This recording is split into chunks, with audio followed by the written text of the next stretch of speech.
In the tobacco fields of Colonial Maryland, beneath the rolling hills of Anne Arundel County, lies a secret so disturbing that for over 2 centuries, the Catholic Church has tried to erase it from history.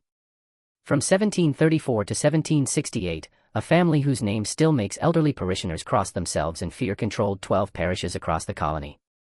The Thornton family didn't merely serve God.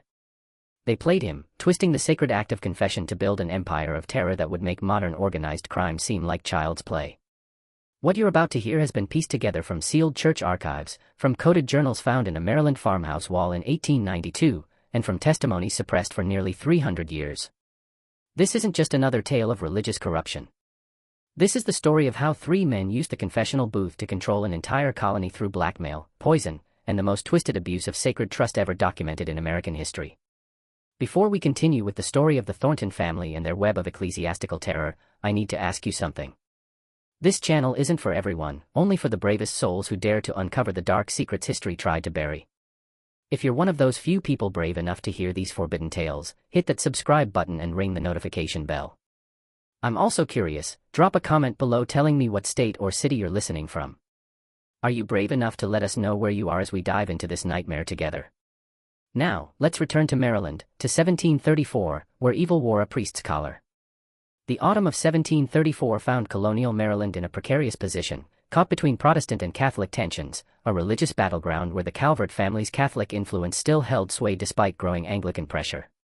In this volatile atmosphere, the small port town of Havenwood, nestled along the Severn River about 20 miles southeast of Annapolis, represented everything the Catholic Church was fighting to preserve in the New World.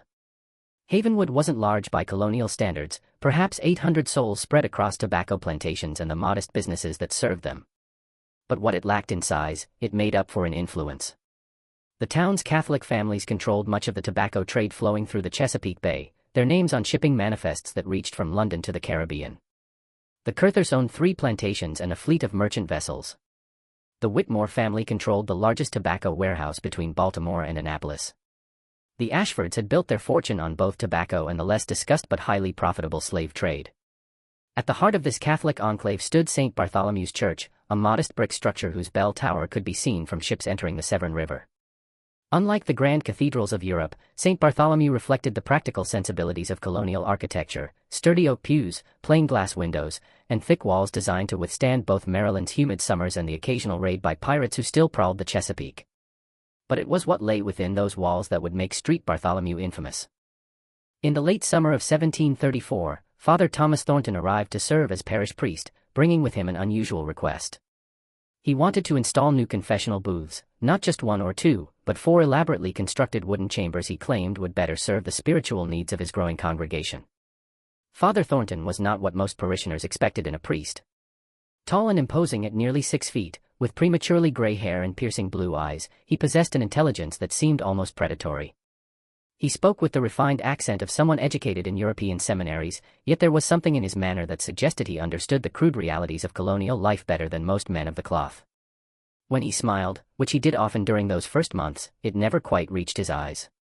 What the parishioners of St. Bartholomew didn't know was that Father Thornton had spent the previous 5 years traveling throughout Maryland, visiting Catholic parishes and taking careful note of their wealthiest and most influential members.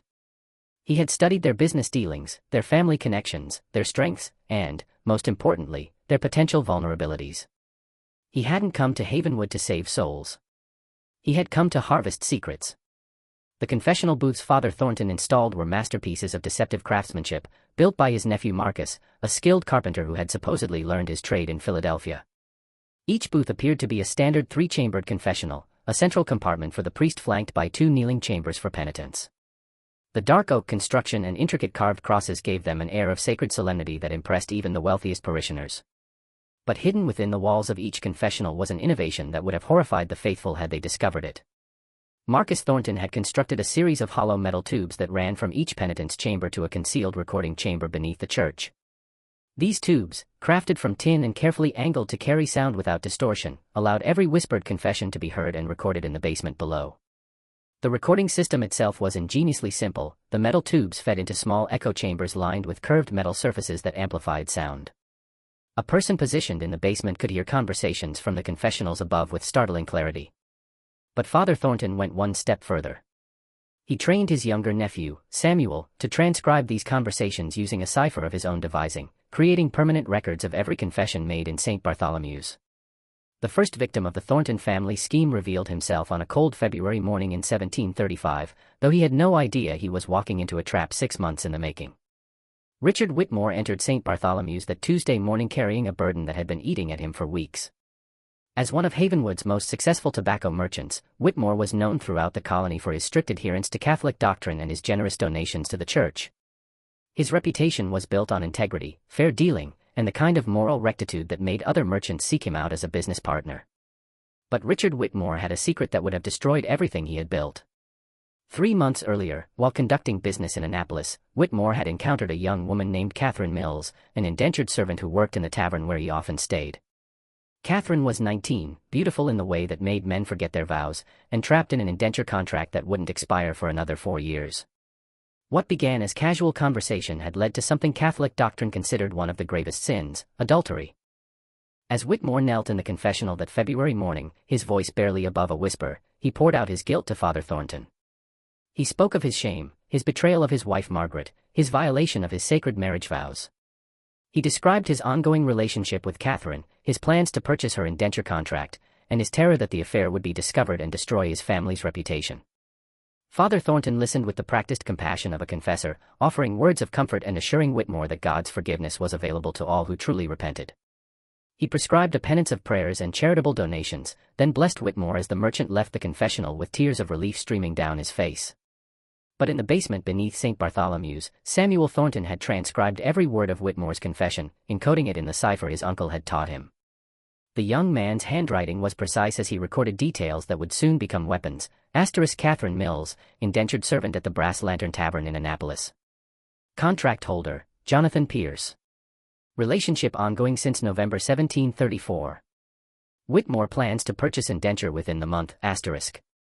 The transformation of this sacred confession into an instrument of blackmail began exactly 1 week later. Father Thornton requested a private meeting with Whitmore, claiming he needed to discuss a matter of urgent spiritual importance. They met in the priest's study on a Thursday evening, the room lit only by candles that cast dancing shadows on walls lined with theological texts. "Richard," Father Thornton began, his voice carrying a warmth that seemed genuine, "I've been praying extensively about our conversation last week, and God has revealed to me a path forward that might ease your burden." Whitmore leaned forward eagerly, his face reflecting hope that his spiritual advisor had found a solution to his moral crisis. "The church has significant expenses coming in the next few months," Father Thornton continued. "We're planning to expand our charitable works, perhaps establish a fund to help indentured servants in difficult situations, young women particularly who find themselves in vulnerable circumstances." The priest's pause was perfectly calculated, allowing the implications to sink in before he continued. "I believe God is calling you to make a substantial contribution to this fund, perhaps £50 initially, with monthly donations of £10 thereafter. This would demonstrate the sincerity of your repentance while helping others who might find themselves in situations similar to Miss Mills." The color drained from Whitmore's face as he realized what had just happened. Father Thornton had not only retained every detail of his confession but was now using that sacred information to demand money.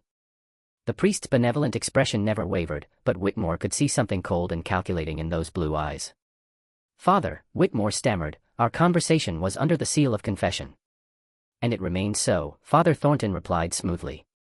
"I would never violate that sacred trust. But God speaks to me in many ways, Richard. Sometimes through prayer, sometimes through divine revelation. He has revealed to me your desire to help young Catherine. And I'm simply offering you a sanctified way to channel that charitable impulse." Whitmore sat in stunned silence, his merchant's mind quickly calculating the implications. £50 was a substantial sum but manageable.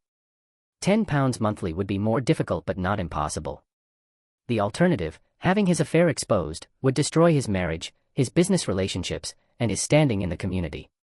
"And if I were to contribute to this charitable fund?" Whitmore asked cautiously. "Then I believe God would bless my discretion in all your personal matters," Father Thornton replied. "The church has always been a sanctuary for those seeking to live righteous lives away from the prying eyes of gossips and busybodies." Whitmore agreed to make the payments, telling himself that he was indeed performing an act of charity that might help other young women in difficult circumstances. He had no way of knowing that he was the first of what would eventually become hundreds of victims, or that his confession had been the test case for a blackmail system that would spread across Maryland like a plague. That night, as Whitmore walked home through Havenwood's quiet streets, he felt a chill that had nothing to do with the February wind. He couldn't shake the feeling that his life had fundamentally changed, that he had crossed some invisible threshold from which there would be no return. Behind him, the bell tower of St. Bartholomew's rose against the star-filled sky like a dark finger pointing toward heaven, or perhaps somewhere else entirely. The success of the Whitmore blackmail convinced Father Thornton that his system was not only viable but potentially far more profitable than he had initially imagined. Over the following months, he began implementing the second phase of his plan, a systematic expansion that would eventually transform the religious landscape of colonial Maryland into his personal criminal empire. The key to this expansion lay in Father Thornton's two nephews, both of whom had been carefully groomed for their roles in the family business. Marcus, the elder at 28, possessed the technical skills needed to construct the modified confessionals, while Samuel, barely 21, had been trained since childhood in the art of transcription and coding. But what made the Thornton scheme truly diabolical was that both young men were legitimately ordained priests, having completed their seminary education in Baltimore under their uncle's guidance and financial support. By the spring of 1735, Father Thornton had secured appointments for his nephews at two additional parishes. Marcus was assigned to St. Michael's in the port town of Easton, while Samuel took over the struggling parish of St. Joseph's in the tobacco-growing region near Chestertown. Each appointment came with the same request: permission to install new confessional booths to better serve their congregations. The expansion strategy was methodical and patient.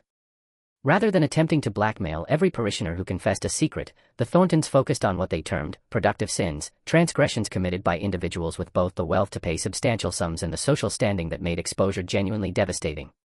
Adultery was ideal, but they also targeted embezzlement, tax evasion, illegal business practices, and the various forms of corruption endemic to colonial commerce. Their system of communication was as sophisticated as their confessional modifications. Using a network of merchant contacts and traveling salesmen, the three priests maintained regular correspondence through coded letters that appeared to discuss routine church business but actually contained detailed intelligence about potential victims and their vulnerabilities. A letter describing a spiritual awakening among the tobacco farmers might actually be reporting that several plantation owners had confessed to cheating on their taxes. A request for additional prayer books for the Women's Society could be coded instructions about which wealthy widow had confessed to an affair with her overseer. By the end of 1735, the Thornton network was generating substantial income from 12 regular victims across 3 parishes. Richard Whitmore remained their most reliable source, his monthly payments having increased to £15 as Father Thornton claimed the church's charitable needs had grown. But the Whitmore case had also taught the Thorntons an important lesson about managing their victims' psychology. Rather than simply demanding payment in exchange for silence, Father Thornton had developed a sophisticated justification system that allowed his victims to maintain their self-respect while paying extortion. The money was always framed as charitable donations, penance payments, or contributions to specific church projects. Victims were encouraged to see themselves as generous benefactors rather than blackmail targets, a psychological manipulation that reduced the likelihood of rebellion or desperate actions. The system's effectiveness was demonstrated most clearly in the case of Edmund Curthers, the wealthy plantation owner whose shipping business dominated much of the Chesapeake Bay trade. Curthers had confessed to systematically underreporting his cargo manifests to avoid paying the full customs duties required by the Crown, a practice that, while common, was technically treason and punishable by the seizure of all his assets. When Father Thornton approached Curthers about making a substantial contribution to the church's mission among the poor, the plantation owner initially resisted. But the priest's gentle reminder that God sees all our commercial dealings, even those conducted in the shadows of the customs house, was sufficient to secure Curthers' cooperation. Within 6 months, Curthers was contributing £25 monthly to what he believed was a fund to help impoverished Catholic families throughout Maryland. The psychological toll on their victims became apparent as the months passed. Richard Whitmore, once known for his jovial demeanor and social confidence, became increasingly withdrawn and anxious. He began attending Mass daily rather than weekly, as if excessive piety might somehow balance the scales of his guilt. His wife Margaret noticed the change but attributed it to business pressures and her husband's deepening religious devotion. Edmund Curthers developed different symptoms. Always a meticulous record keeper, he became obsessed with his business documents, spending hours each evening reviewing manifests and correspondence as if searching for evidence of some mistake or oversight. His slaves reported that he would sometimes wake in the middle of the night and insist on personally inspecting cargo loads that had already been checked multiple times. But the most disturbing transformation occurred in the parishes themselves. The Thornton priests had created an atmosphere of spiritual intensity that bordered on the fanatical. Their sermons focused heavily on themes of hidden sin, divine punishment, and the necessity of complete honesty before God. They encouraged frequent confession, sometimes suggesting that parishioners who went more than a week without confessing their sins were risking eternal damnation. This spiritual pressure created a feedback loop that fed directly into the blackmail system.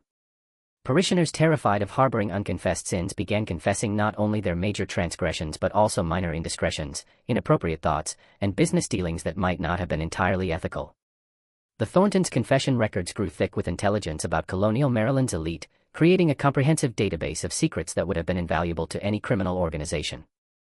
By early 1736, Father Thornton was ready to implement the third phase of his plan, a dramatic expansion that would extend his network throughout Maryland and potentially into neighboring colonies. He had identified 16 additional parishes where his methods could be implemented, and he had begun recruiting additional family members and trusted associates who could be trained to operate confession recording systems. But the expansion would require overcoming a significant obstacle.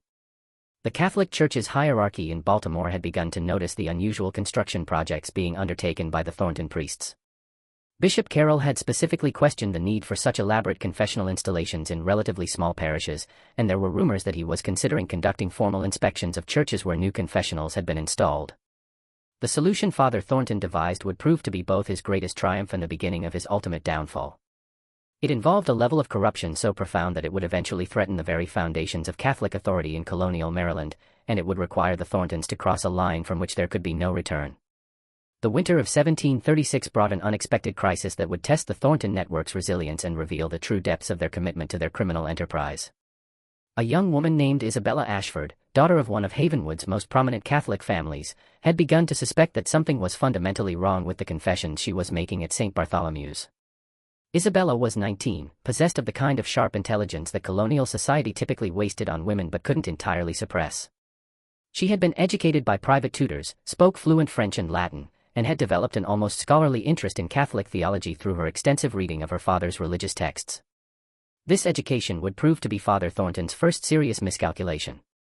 The previous autumn, Isabella had confessed to Father Thornton that she had been secretly reading books the church considered inappropriate for unmarried women, specifically, several philosophical treatises that questioned traditional religious authority. It was a minor transgression by colonial standards, but Father Thornton had recognized an opportunity to establish control over the Ashford family fortune. Within 2 weeks of her confession, Isabella noticed that Father Thornton had begun incorporating specific references to young women who contaminate their minds with dangerous ideas into his Sunday sermons. When he requested a private meeting with her father to discuss concerns about the spiritual welfare of young people in the parish, Isabella's suspicions crystallized into something approaching certainty. But Isabella Ashford was not content to simply suspect. She was determined to investigate. Using skills she had developed through years of scholarly research, Isabella began conducting a systematic analysis of Father Thornton's behavior patterns. She noted which parishioners were called for private meetings with the priest and attempted to correlate these meetings with their previous confessions. She paid attention to which families had suddenly increased their charitable donations to the church and tried to identify what they might have confessed that would inspire such generosity. Most importantly, Isabella began testing her theory through carefully controlled experiments. She confessed different fabricated sins to Father Thornton, claiming she had stolen small items from local merchants, pretending she had entertained improper thoughts about married men, even inventing a story about secretly reading Protestant religious texts borrowed from Anglican neighbors. In each case, Isabella watched carefully for signs that Father Thornton was using her confessions to manipulate her family's behavior. When she confessed to borrowing a silk handkerchief from Whitmore's general store, Father Thornton's next sermon included pointed references to those who take what doesn't belong to them, even in small matters. When she invented a romantic interest in a married tobacco merchant, the priest began counseling her father about the importance of finding Isabella a suitable husband before her natural feminine weaknesses lead her into temptation. But the experiment that convinced Isabella she was dealing with something far more sinister involved a deliberate lie about her family's business practices. She confessed to Father Thornton that she had overheard her father discussing plans to avoid paying customs duties on a shipment of European goods by falsely declaring the cargo as religious materials exempt from taxation. This confession was pure fiction. Isabella's father was scrupulously honest in his business dealings, but within days, Father Thornton had requested a private meeting with James Ashford to discuss the spiritual implications of certain business practices that might compromise a man standing before God. Isabella realized with growing horror that Father Thornton was systematically using sacred confessions to blackmail his parishioners. But her investigation also revealed something even more disturbing. The scope of the operation appeared to extend far beyond St. Bartholomew's parish. Through discreet inquiries among her social connections in Annapolis and Baltimore, Isabella discovered that several other Catholic parishes had recently installed elaborate new confessional booths. When she mentioned the names of the priests involved, Marcus and Samuel Thornton, a pattern began to emerge that suggested a coordinated criminal enterprise operating under the cover of religious authority. Armed with this intelligence, Isabella made a decision that would have been unthinkable for most colonial women. She decided to confront Father Thornton directly. She requested a private meeting under the pretense of seeking spiritual guidance about her upcoming engagement to Jonathan Pierce, a young merchant from Annapolis whom her parents had selected as a suitable husband. The meeting was scheduled for a Thursday evening in late February 1737 in Father Thornton's study adjacent to the church sanctuary. Father Thornton received Isabella with his usual display of paternal warmth, offering her tea and expressing his pleasure at her family's happiness about the engagement. But Isabella had not come for pleasantries. "Father Thornton," she began, her voice steady despite the gravity of what she was about to say, "I have reason to believe that you have been violating the sacred seal of confession for purposes of financial extortion."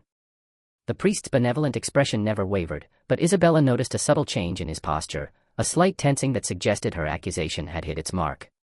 "My dear child," Father Thornton replied with gentle concern, "I fear that your upcoming marriage, and the natural anxieties it brings, may be causing you to have troubled thoughts. Perhaps we should discuss these concerns in the context of confession, where I can offer you proper spiritual guidance."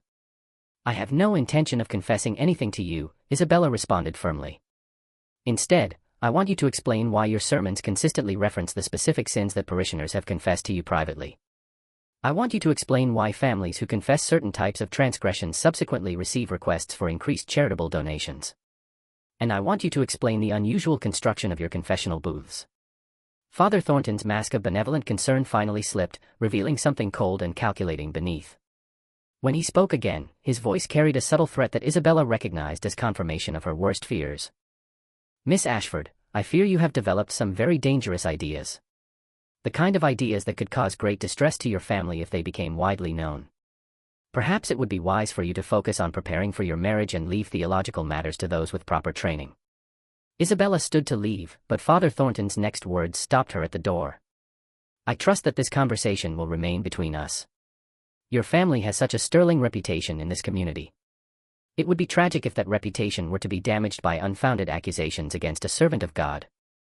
As Isabella walked home through Havenwood's dark streets, she realized that she had not only confirmed her suspicions about Father Thornton's criminal activities but had also made herself a target. The priest's final words had been a clear threat: cooperate with his schemes or face consequences that could destroy her family's social standing. But Isabella Ashford had not spent years studying philosophy and theology only to be intimidated by a corrupt priest. She had a plan that would either expose the Thornton network or result in her own destruction. And she was prepared to accept either outcome in service of justice. Isabella's plan required resources, allies, and a level of discretion that would challenge even her considerable intelligence. She had identified the crime, confirmed the method, and confronted one of the perpetrators. Now, she needed proof that would convince the Catholic Church's hierarchy to take action against the Thornton network, and she needed that proof before Father Thornton could implement whatever retaliation he was planning. The key to gathering evidence lay in gaining access to the basement chamber beneath St. Bartholomew's, where she suspected the confession recording system was located. Isabella had studied the church's architecture during years of regular attendance, and she had noticed several anomalies that now took on sinister significance: a door in the basement that was always kept locked, unusual acoustic properties in the nave that suggested hidden chambers, and the fact that Father Thornton often disappeared for extended periods when no services were scheduled. Her opportunity came during the annual Lenten retreat in March 1737, when most of the parish would be attending special services at the cathedral in Annapolis. Father Thornton had announced that St. Bartholomew's would be closed for cleaning and maintenance during the 3-day retreat, providing Isabella with the access she needed to conduct her investigation. But first, she needed to neutralize the risk that Father Thornton might discover her activities and implement his threatened retaliation against her family. Isabella's solution demonstrated the kind of strategic thinking that would have impressed military commanders of the era. She composed a detailed letter documenting her suspicions about the Thornton network, including specific examples of correlations between confessions and subsequent sermons, the unusual construction of the confessional booths, and Father Thornton's implicit threats during their private meeting. She made multiple copies of this letter and arranged for them to be delivered to Bishop Carroll in Baltimore, the governor of Maryland, and her cousin Thomas Ashford, who served as a magistrate in Annapolis, in the event that anything should happen to her. The letters were held by a trusted family servant with instructions to deliver them immediately if Isabella failed to retrieve them by a specific date or if any harm befell her or her family. This deadman switch effectively neutralized Father Thornton's ability to retaliate against her without triggering a full investigation of his activities. With this protection in place, Isabella proceeded with her infiltration of St. Bartholomew's basement during the second night of the Lenten retreat. She had obtained keys to the church through her friendship with Margaret Whitmore, who served as the church's volunteer caretaker and had access to the building for cleaning purposes. What Isabella discovered in the basement exceeded even her worst expectations. The locked chamber beneath the confessional area had been converted into an elaborate intelligence-gathering operation. The walls were lined with metal tubes that fed sound from the confessionals above, and a sophisticated system of curved metal reflectors amplified conversations to crystal clarity. But most damning were the hundreds of coded documents that filled several wooden cabinets, transcripts of confessions dating back nearly 3 years, organized by parish and cross-referenced by the names of the confessors. Isabella spent several hours examining these documents, her horror growing as she realized the scope of the Thornton network's activities. The files contained not only transcripts of confessions but also detailed profiles of victims, records of blackmail payments, and correspondence between the 3 Thornton priests discussing the expansion of their operation to additional parishes throughout Maryland and into Virginia. One file, marked with symbols she didn't recognize, contained what appeared to be a list of parishioners who had somehow become problematic for the network. Isabella's blood ran cold as she realized that several of these individuals had died under mysterious circumstances over the past 2 years, deaths that had been attributed to natural causes but which the coded document suggested might have been something else entirely. But the most disturbing discovery was a detailed plan for what the Thorntons called their final solution, a systematic expansion of their blackmail network that would eventually encompass every Catholic parish in the Chesapeake region, creating a criminal enterprise capable of controlling the economic and political life of the entire colony. As Isabella carefully copied key documents using a camera obscura technique she had learned from her scientific studies, she heard sounds from the main floor of the church that made her blood freeze. Father Thornton had returned early from the retreat, and she could hear his footsteps moving purposefully toward the basement stairs. Isabella barely had time to extinguish her candle and hide behind one of the filing cabinets before Father Thornton entered the chamber. Through a gap between the cabinets, she watched as the priest moved with the familiarity of long practice, checking the recording tubes and examining recent transcript files. But then he did something that confirmed Isabella's worst fears about the Thornton network's methods. From a locked drawer in one of the cabinets, Father Thornton withdrew a small glass vial containing a white powder. Isabella watched in horror as he carefully measured a portion of the powder into a separate container, then sealed both vials and returned them to their hiding place. Even in the dim candlelight, Isabella recognized the substance from her studies of chemistry and medicine, arsenic, the poison that had become known as inheritance powder for its effectiveness in removing inconvenient relatives. Father Thornton spent nearly an hour in the basement chamber, reviewing files and making notes in his coded journal. When he finally left, locking the chamber door behind him, Isabella remained hidden for another hour before daring to emerge from her concealment. Her investigation had not only confirmed the existence of the blackmail network but had revealed something far more sinister: the Thorntons were prepared to commit murder to protect their criminal enterprise.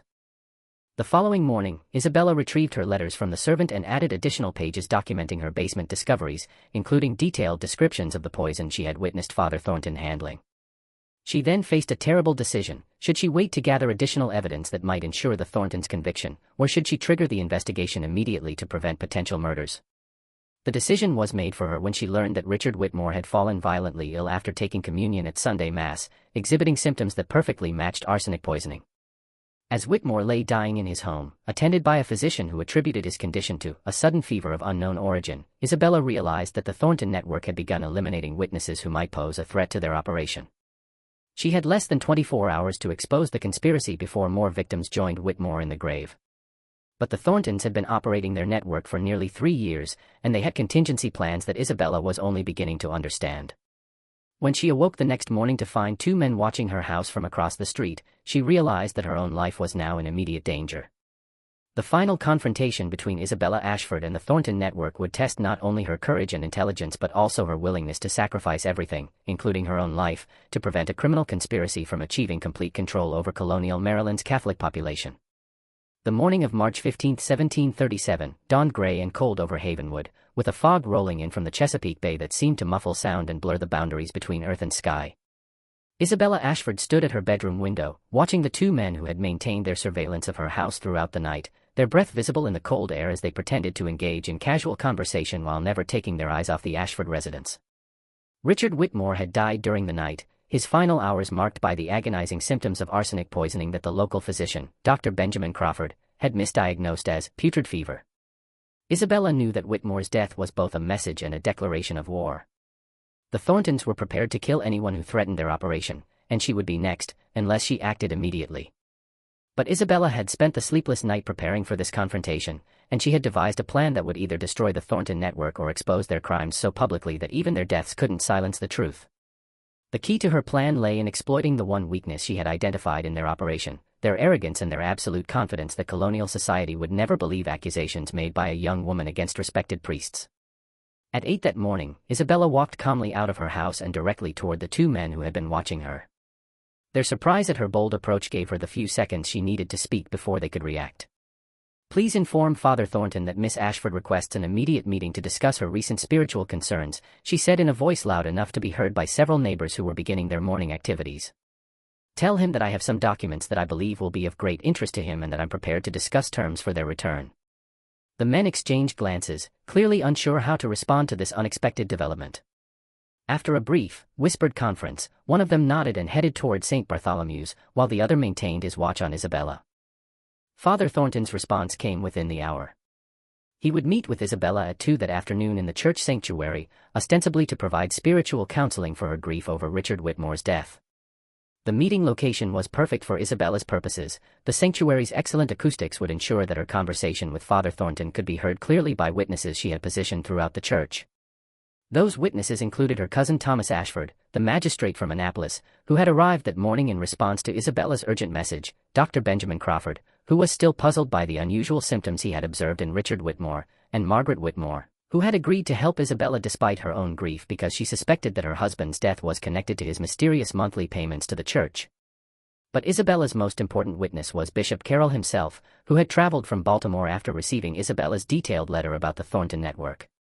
The bishop had initially been skeptical of accusations made against 3 of his priests, but Isabella's evidence had been compelling enough to warrant a personal investigation.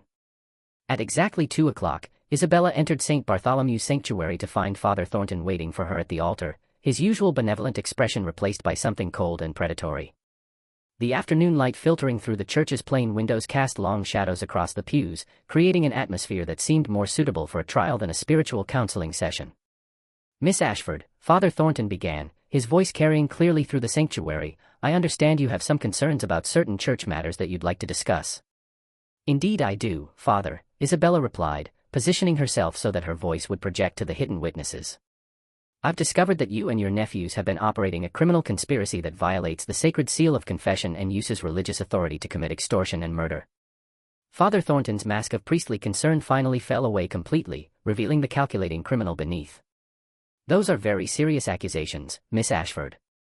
I hope you have substantial evidence to support such claims."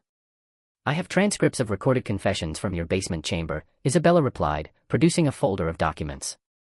"I have coded correspondence between you and your nephews discussing blackmail payments and the expansion of your network to 16 additional parishes.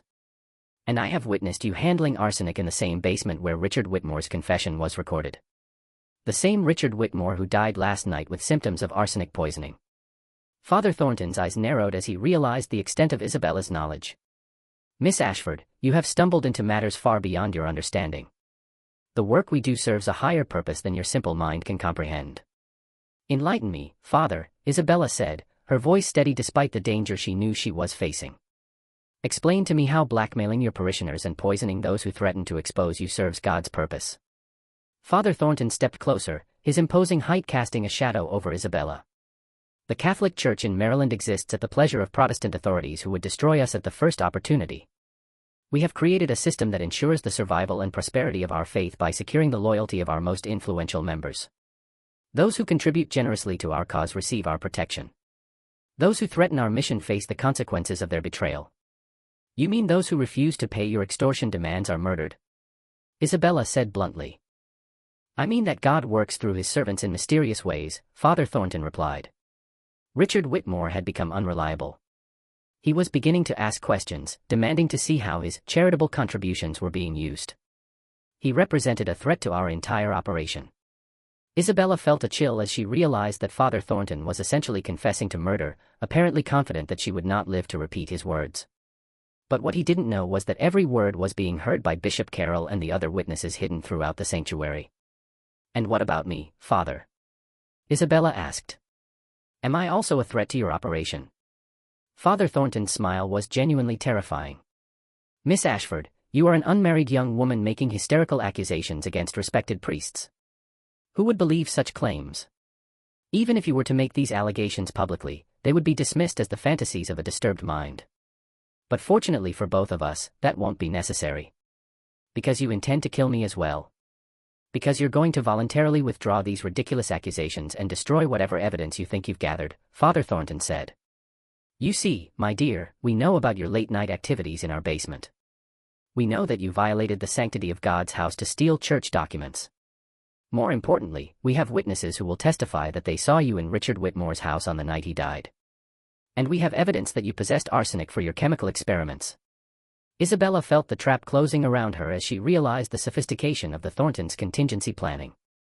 They had anticipated the possibility of exposure and prepared to frame her for Whitmore's murder. "Even if you were to avoid prosecution for murder," Father Thornton continued, "the scandal would destroy your family's reputation. Your father's business relationships would evaporate. Your engagement to Jonathan Pierce would be terminated, and your family would be ostracized from decent society. All of this can be avoided if you simply admit that your accusations were the product of feminine hysteria and emotional distress following Whitmore's death." "And if I refuse?" Father Thornton's expression became genuinely sorrowful, as if he regretted what he was about to say. "Then I'm afraid you'll be found in your room tomorrow morning, having taken your own life in remorse for falsely accusing innocent priests, and for your guilt over murdering poor Richard Whitmore. Suicide is a mortal sin, of course, but God is merciful to those whose minds have been disturbed by their own wickedness." Isabella realized that this was the moment of ultimate test, not just of her courage, but of her faith in